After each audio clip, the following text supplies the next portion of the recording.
हरदेव टोला गाँव है। ई हरदेव टोला गाँव है। ये में हमनी के जात सन घरे अपना। आप लोग देख सकतनी। कृपया वीडियो को ज़्यादा से ज़्यादा शेयर करी। ठीक बा। हमार घर अभी ढेर दूर ना, ई टावर लौकता एकरे पास में बा। चलिए अब आप लोगों को हम अपना घर दिखा रहे हैं।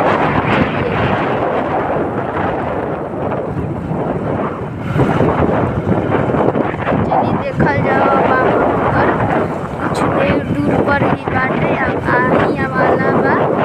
एकरा बाद जो घर बा चलिए देखल जा। देखी उजला घर लौकता उ हम अपन हा। देखी ई घर के देखी अब भी पार्ट 2 में घर के दिखावल जाई। अब चली बंद।